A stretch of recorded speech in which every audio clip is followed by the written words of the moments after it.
Hello everyone. How do you write good morning in a letter or a business email? Do you put everything in capital letters or just the G and M in capital or only the G in capital? Which is the correct one? Welcome to day 23 of a 30-day English grammar course.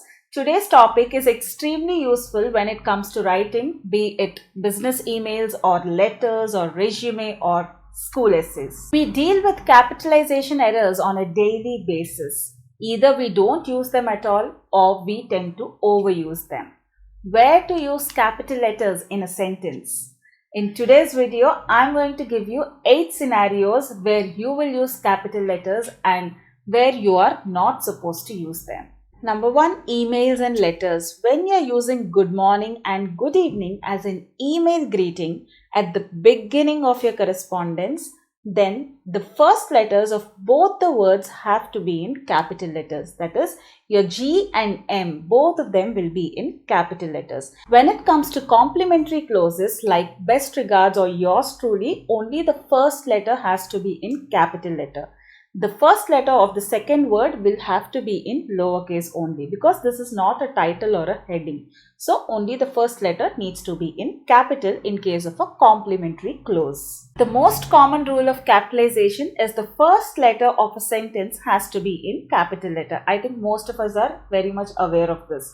Not just that, even when you are using bullets, in that case also, every bullet sentence has to start with a capital letter. The third one is proper nouns. Proper nouns are the names of a specific person, place, thing, an organization or any language, right? All these names have to start with a capital letter. For example, London Bridge, right? In this case, both L and B have to be in capital.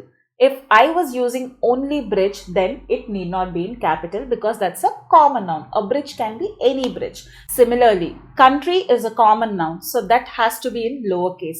But if I specify the name of a country like India or Australia, then they have to start with a capital letter. Connecting words such as of, or and, right? These need not be in capital. These can be in lowercase. Coming to the names of the languages, all of them have to start with a capital letter. But if you are talking about subjects of your school or college, then they need not be in capital letter except for the languages, as in this case. So remember, irrespective of the position of a proper noun in the sentence, you are supposed to start it with a capital letter only. Fourth one, which also happens to be one of the most common mistake that most of us make, is using the pronoun I in lowercase. The pronoun I always have to be in uppercase irrespective of its position in the sentence, like this. 5. Days, months and seasons. The names of all the days and months have to start with a capital letter because they are names of that specific day or that specific month. But for seasons, no, you don't start them with a capital letter. They will be in lowercase only unless and until you are starting a sentence with the name of the season. 6. Directions. Do not capitalize directions north, east, south and west when you are using them as a part of your sentence to give directions like this. But when you want to specify a particular region like North Pole or South Pole, yes, you will use both the words in a capital letter. Titles. Prime Minister Narendra Modi, PMNM, everything in capital letter, right? Like this. I've asked for a meeting with the Prime Minister. But look at the second sentence. I would like to become the Prime Minister of a country. But in the second case, I have not used P and M in capital letter. Why? What's the reason? In the first statement, I am referring to a particular Prime Minister. I mean a specific Prime Minister. But in the second case, I am using that word, in that term in a general form. I don't refer to any person in specific, right? So in that case, you don't have to start them with a capital letter.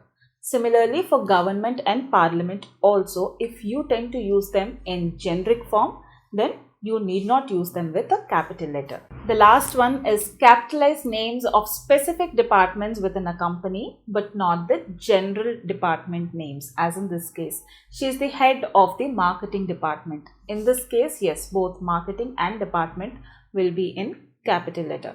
But in the second sentence, she works in marketing. No, you need not use marketing with a capital letter. One of the most common mistakes that we all make is overusing capital letters in our writing. Writing entirely in block letters is shouting and it's rude. We all have done it, isn't it? Unless and until you want to emphasize on special words like help, attention, right? In such cases, it is okay, but otherwise, stay away from it. Well guys, this is it for today and we have an interesting exercise coming up. But before that, do not forget to hit that subscribe button and also the like button if you feel you learned something new from today's video.